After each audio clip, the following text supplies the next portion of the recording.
नमस्कार, मैं डॉक्टर मानक जैन। आज हम बीए पाठ प्रथम के द्वितीय प्रश्न पत्र प्राचीन भारत का इतिहास देखेंगे और इसमें हम ये देखेंगे कि गुप्त काल का क्या महत्व था। गुप्त काल के स्रोत, वंश और उत्पत्ति तथा विभिन्न सम्राट और साम्राज्य विस्तार पर चर्चा करेंगे। प्राचीन भारतीय इतिहास में गुप्त काल इतिहास का एक सर्वश्रेष्ठ स्थान रखता है। कुषाण साम्राज्य के पतन के पश्चात उत्पन्न हुई राजनीतिक अव्यवस्था और अस्थिरता को समाप्त करके गुप्त सम्राटों ने उत्तर भारत को पुनः व्यवस्था और राजनीतिक स्थिरता प्रदान की। प्राय 200 वर्षों तक गुप्त सम्राटों ने संपूर्ण उत्तर भारत पर राज्य किया और उत्तर पश्चिम के प्रदेशों को राजनीतिक एकता प्रदान की। विदेशी सत्ता से भारत को मुक्त किया। छोटे छोटे राजतंत्र, कुलीन तंत्र और जनतंत्रीय राज्यों को नष्ट कर दिया। एक बार फिर साम्राज्य स्थापना के विचार को जीवित कर दिया। एक के बाद एक योग्य शक्तिशाली गुप्त सम्राटों ने संपूर्ण उत्तर भारत को एक शासन सूत्र में बांध दिया। दक्षिण भारत के वाकाटक और पल्लव शासकों की नीतियों को प्रभावित किया और उन्हें अपने प्रभाव की श्रेष्ठता को मानने के लिए बाध्य किया। गुप्त सम्राटों ने बर्बर हूण जाति के आक्रमणों से भारत की रक्षा की। उसके महान नेता अटीला के नेतृत्व में हूणों ने विभाजित रोमन साम्राज्य के दोनों भागों को पददलित बना दिया। महान रोमन सम्राट को नष्ट करके एक बहुत बड़ा भाग उसने अपने कब्जे में कर लिया। इन्हीं हूणों का मुकाबला जब भारत की उत्तर पश्चिमी सीमा पर गुप्त सम्राटों से हुआ तो उन्हें इतनी बुरी तरह परास्त किया कि वे अगले 50 वर्षों तक सिंधु नदी को पार करने का साहस भी नहीं कर सके। कि प्राप्त प्रमाण गुप्त सम्राटों को की एक विशेषता यह है कि उन्होंने भारत को भयभीत तथा पराक्रांत तो क्या भारतीय राजनीति में कोई प्रभावपूर्ण स्थान भी प्राप्त नहीं करने दिया। शक्ति और शौर्य का यह प्रमाण गुप्त सम्राटों की केवल एक विशेषता, इसके अतिरिक्त आर्थिक वैभव और बौद्धिक प्रगति गुप्त काल की अन्य विशेषता थी, जिसके कारण धर्म, साहित्य, कला, विज्ञान आदि विभिन्न क्षेत्रों में भारत ने अद्वितीय प्रगति की। हिंदू धर्म का पुनरुत्थान, उसका आधुनिक हिंदू धर्म में की आधारशिला का निर्माण करना, धार्मिक सहिष्णुता, संस्कृत भाषा में साहित्य की श्रेष्ठता का निर्माण करना और विज्ञान की दृष्टि से अद्वितीय प्रगति आदि सभी कुछ इस काल की देन रही है। इस काल में भारत की हिंदू संस्कृति का प्रसार उत्तर पश्चिमी और दक्षिणी पूर्वी एशिया के देशों में हुआ। इससे बेहतर भारत, ग्रेटर इंडिया का निर्माण हुआ। राजनीतिक और सैनिक शक्ति, कृषि, व्यापार, उद्योग की प्रगति से उत्पन्न आर्थिक संपन्नता, समाज और धर्म में सहिष्णुता व उदार दृष्टिकोण, विज्ञान और कला के अन्वेषण पद्धति, बौद्धिक ज्ञान की लालसा और साहित्य में रुचि, विदेशों में हिंदू संस्कृति का प्रसार आदि ने गुप्त काल की कला को एक महान युग और प्राचीन भारत के इतिहास को स्वर्णकाल कहलाने का अधिकारी बना दिया।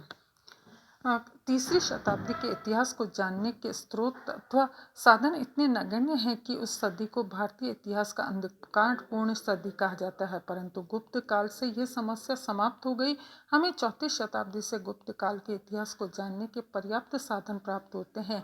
इन साधनों में पुराण, मुख्यतः वायु पुराण, मत्स्य पुराण, विष्णु पुराण और ब्राह्मण पुराण, धर्मशास्त्र मुख्यतः नारद स्मृति, बृहस्पति स्मृति, कामंडक नीति शास्त्र, नाट्य पुस्तकें जैसे कौमुदी महोत्सव और देवी चंद्रगुप्तम और अन्य साहित्यिक ग्रंथ जैसे कालिदास का रघुवंश, मंजू श्रेय मूल कल्प, बाण का हर्ष चरित्र, राजशेखर की काव्य मीमांसा, सोमदेव का कथा सरित सागर, सौमेंद्र की बृहत कथा मंजरी, कल्हड़ की रहस्य तरंगिनी और जैन ग्रंथ कुवलय माला आदि प्रमुख साहित्यिक साधन माने जाते हैं।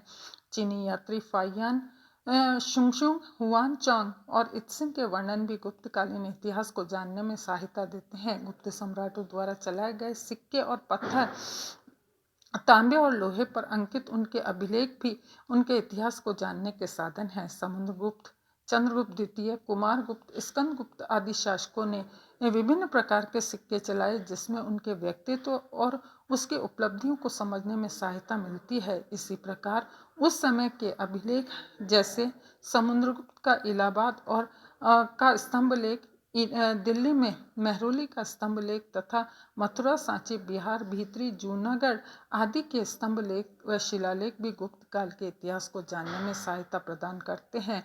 उस समय की कुछ मोहरें और कलाओं के नमूने भी इस कार्य को सहायता प्रदान करते हैं। चंद्रगुप्त द्वितीय है। उस समय की मोहरों में काफ़ी संख्या की मोहरें मुजफ्फरपुर जिले के वैशाली में प्राप्त हुई है, जिसमें एक मोहर महादेवी ध्रुव सामिनी की है, जो चंद्रगुप्त द्वितीय की पत्नी थी। विभिन्न प्रशासनिक अधिकारियों की मोहरें भी यहाँ से प्राप्त हुई है, जिससे पता चलता है कि सैनिक और प्रशासकीय अधिकारी कौन कौन थे। गुप्त काल में बने हुए मंदिर, मूर्तियां और चित्र आदि उस काल में हुई स्थापत्य शिल्प और चित्रकला की प्रगति के परिणाम है। इस प्रकार गुप्त काल के इतिहास, संस्कृति और सभ्यता को जानने के लिए विभिन्न साहित्यिक, विदेशी यात्रियों के वर्णन और पुरातात्विक जो स्रोत हैं वो उपलब्ध हैं। गुप्त वंश के शासकों के प्रारंभिक निवास के बारे में इतिहासकारों में मतभेद है। Doctor KP. जायसवाल के अनुसार उनका निवास स्थान इलाहाबाद के निकट था। एलन और कुछ अन्य इतिहासकार उनका निवास स्थान पाटलिपुत्र के निकट मगध में था। Doctor DC. गांगुली ने चीनी यात्री इसंग के वर्णन के आधार पर उनका निवास स्थान बंगाल के मुर्शिदाबाद जिले में बताया है। Doctor R.C. मजूमदार और डॉक्टर एस. चट्टोपाध्याय ने डॉक्टर गांगुली के निर्णय में कुछ संशोधन किया और उसके अनुसार उसका मूल निवास स्थान बंगाल के मुर्शिदाबाद नहीं अपितु वरेंद्री था। इस प्रकार अनुमानतः ये माना जाता है कि औरैया तो उन्हें बंगाल से मगध को जीत तथा मगध से बंगाल को जीता था। भारत की इस राजनीतिक विभिन्नता की स्थिति में गुप्त वंश का उत्थान हुआ। आरंभ के दो गुप्त शासकों के विषय में कुछ अधिक जानकारी नहीं है, परंतु जो कुछ भी प्राप्त है उसके आधार पर यह माना जाता है कि श्रीगुप्त प्राय 240 से 280 ईस्वी इस वंश का प्रथम स्वतंत्र शासक हुआ, जिसने महाराज की उपाधि धारण की। ऐसा विश्वास किया जाता है कि उसने अपने राज्य का विस्तार भी नहीं किया होगा। उसका दूसरा शासक घटोत्कच था। प्राय 280 से लेकर 320 ईस्वी तक उसने शासन किया। उसने भी महाराज की उपाधि धारण की। इस वंश के तीसरे शासक चंद्रगुप्त प्रथम के समय से इस वंश की महानता का युग प्रारंभ हुआ। विद्यार्थियों, अगले चरण में हम चंद्रगुप्त प्रथम का अध्ययन करेंगे, उसकी उपलब्धियों को देखेंगे। इति नमस्कार।